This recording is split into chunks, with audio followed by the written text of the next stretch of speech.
Dragon Ball isn't a deep anime for me, but when I lived in the countryside, I was just a little kid and there weren't any other anime shows. Dragon Ball influenced me a lot, and it definitely impacted me in many different ways. Back then, all I cared about were the fights. I just wanted to see the combat. I wanted to see the clashes between the characters, between the Z fighters.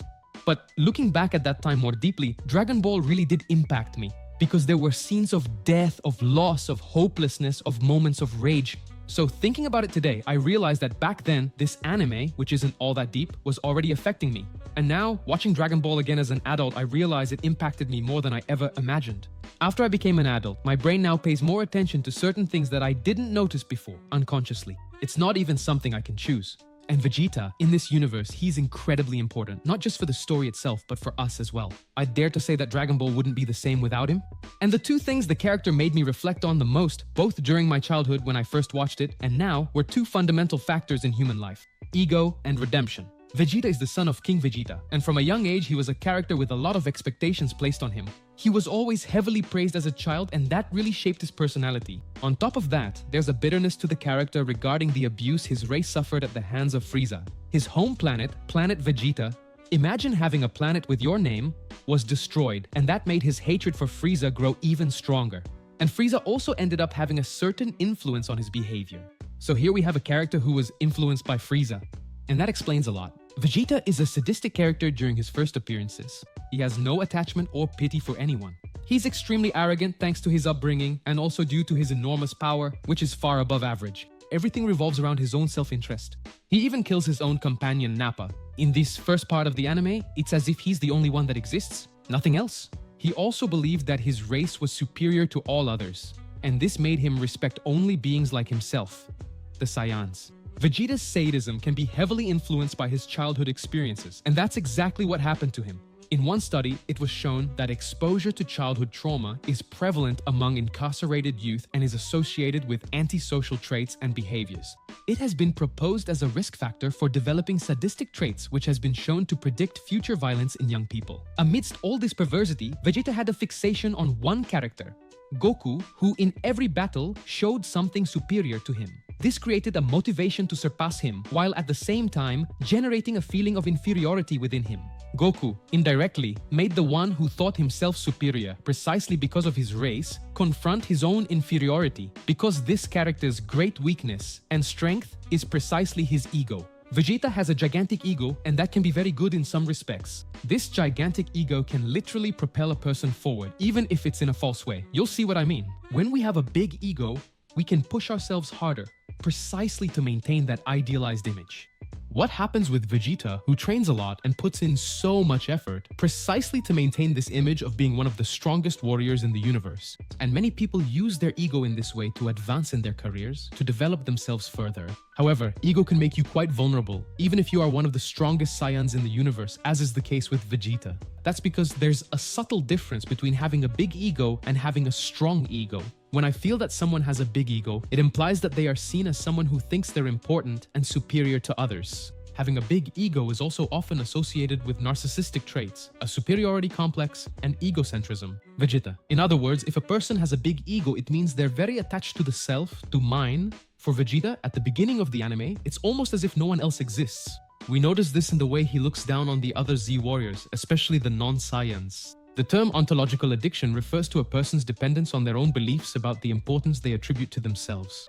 This includes the extent to which they believe they exist at the center of the world, separate from everything and everyone around them. The theory of ontological addiction invites a new perspective on how modern science relates to the ego, as it implies that people who may not seem egotistical on the surface can still have a big ego. At first glance, Vegeta seems confident because of his big ego. That's true, but only when things turn out the way he imagines. This makes him completely dependent on external outcomes. When the results are different from what he expected, Vegeta feels really bad, as he mentions at certain moments. It's practically a feeling of shame and failure. I often say that a big ego is like a big animal. The bigger it is, the easier it is to hit. But the reason we really like Vegeta, and why you have so many conflicting emotions about him, is precisely because of the character's change. In the Namek saga, when you watch that saga, with those settings so different from planet Earth, at that time you notice that Vegeta was a bit different from before. He has the chance to kill Krillin and Gohan, but ends up forming an alliance with them. He had a common goal with Krillin and Gohan, which was to defeat Frieza, the being he hated the most, precisely because his people had suffered so much because of Frieza. The fight against Frieza is impactful in many ways. Just think back, and I remember when I was a kid, those moments when I watched the fight against Frieza, I was always afraid that some character would die. And Vegeta dies, and in his death against Frieza, Vegeta tells Goku that he never had another chance to be different. This is interesting because it could indicate that he had some positive qualities that were never revealed and were never nurtured by the environment he lived in. At that moment, Vegeta also reveals a deep resentment and hatred he felt toward Frieza, so much so that he asks Goku to defeat him. Well, and then we think, okay, if Vegeta is resurrected, he'll come back different. And in fact, he does come back, but it seems like he still has some similar behaviors. And that's how humans are. We tend to change when major things happen in our lives, but we also tend to return to our baseline. Anyone here who is religious probably goes to church at some point during the week. You leave church feeling totally energized, your faith renewed, and then as the week goes on, you start to forget about it. Several factors come into play. We go back to the basics, and Vegeta went back to the basics. But the main point is that he also experiences a change of environment. He is relocated to planet Earth and starts living there. Now it's his new home. He connects with someone, with Bulma, maybe the first person he genuinely connected with. Trunks is born from this unusual relationship, and even though Vegeta didn't want to admit it, this birth changes him completely, turning him into someone who now cares about people and wants something more. This is a milestone because it made Vegeta closer to the Earthlings than to his old origins. But one thing that doesn't diminish is his envy and feeling of inferiority towards Goku. Vegeta was raised to be the strongest Saiyan, and seeing Goku surpass him created a deep feeling of envy within him. Goku transformed into a Super Saiyan before he did. Goku defeated enemies that Vegeta couldn't beat. And when we feel inferior to someone else, we can't feel any sense of joy. We may not be able to find peace in that person's success. Researchers Smith and Van Dyke mentioned the German expression Glücksschmerz, which can represent a form of exchange as opposed to social comparison. For example, another person's gain or loss may be correlated with our own loss or gain. Therefore, Glücksschmerz is a reasonable reaction consistent with our own perceptions of injustice. So almost unconsciously, we may not really root for the success of people who are similar to us or for those in front of whom we feel some sense of inferiority. And then you might say, no, I don't feel that way. I root for everyone's success. Sports like soccer can reveal things about ourselves that we don't show on an individual level. If you have a team, you have a rival, and you get really happy when your rival loses. Your team could win everything, but if your rival loses, you might feel pleasure from that, and it's totally acceptable to share that feeling. If we feel this way about a group, about a team, it's very likely we feel the same about individuals, but we don't reveal it because it's not socially accepted. And soccer reveals many other things as well. When the opponent wins something, for example, we try to downplay that victory by saying either they didn't win fairly or it was because of this reason or that reason. We can't really praise our rival properly. And again, bring this to the individual level. Maybe this behavior repeats itself there too. But anyway, this is a complex subject. Vegeta started adapting to his environment, adapting to planet Earth. He started forming attachments, but always with that drive to train and fight. Vegeta is able to adapt. He actually develops genuine attachments. When Trunks is killed, we see his desperation. Even though he doesn't show that he cares, he doesn't like to show that he's attached to someone. And then, this is only broken again in the Majin Buu saga, where he gives himself over to Babidi to become stronger so he can face Goku and deal with this thing inside him, something he had kept bottled up for so long and could no longer hold back. But then, right after that, we see him sacrificing himself precisely to save the people who are important to him. And here we truly see how much he has changed. Neuroscientists have long studied how external signals influence behavior. Our brains are programmed to automatically respond to the stimuli around us, often bypassing conscious decision-making. This is where the basal ganglia, especially the striatum, come into play. This part of the brain is responsible for forming the habits, connecting what we see and feel with what we do. Vegeta's nervous system became calmer after being in this environment, and we see him balancing his family responsibilities with his training. A nervous system in protection mode can still function, but not optimally. Threat states burn energy more quickly, narrow our focus, reduce flexibility, and disconnect us from others. And Vegeta feels comfortable in this environment. Otherwise, he would have already left. This sense of calm, for example, this attachment to family, to purpose, to new meanings, can even increase his performance, as well as the performance of athletes. When we are in a constant state of alertness and lack purpose, we can feel more stressed. Calmness and connections change that. Physiologically, this reflects the regulation of the ventral vagal complex, which coordinates heart rate, breathing, and metabolism to match the moment.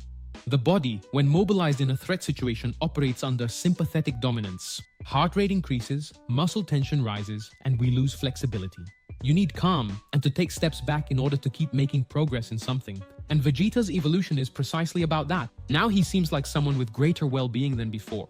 These new people, his family, put him in a new perspective of meaning and purpose. The Polish psychologist Dariusz Krok illustrated this through a study that examined the protective relationships between sense of life and burnout in firefighters. According to Krok, the sense of life can prevent or reduce symptoms of burnout because it allows individuals to interpret and organize their experiences, identify important aspects of life, and achieve a sense of purpose and meaning. He found that firefighters with higher levels of personal meaning reported less emotional exhaustion and depersonalization, and greater personal accomplishment. And the last point, Vegeta developed flexibility over time. Before, he was very impulsive, and when someone is very impulsive, it also means their level of psychological flexibility is low. The Austrian psychologist Viktor Frankl postulated that between stimulus and response there is a space. In that space lies our power to choose our response. Vegeta had a huge ego, and by reacting to his internal emotions, he ended up acting very impulsively, which caused him to lose or get seriously injured in some fights. What makes this character truly great is precisely this complete 360-degree transformation he undergoes, from someone impulsive, selfish, and sadistic to someone who, while still retaining aspects of his personality, being competitive and emphatic, also incorporates other traits that bring greater balance to the character. And Vegeta is indeed more balanced, not just in Super, which unfortunately isn't as good as the others, but already by the end of Dragon Ball Z. The classic scene for me is during the fight against Majin Buu, where he fuses with Goku to defeat the enemy. That was terrible for him, having to join forces with the very person he most wanted to defeat, the one he envied the most. And there's also the iconic scene in Super, where he doesn't go train because he has to take care of his daughter. People change, priorities change, even for the Prince of the Saiyans. Controlling your impulses is an important step to getting closer to what truly matters to you. As Marcus Aurelius, who lived between 121 and 180 AD, once said, we must control not only unnecessary actions but also unnecessary thoughts so that unnecessary actions do not follow.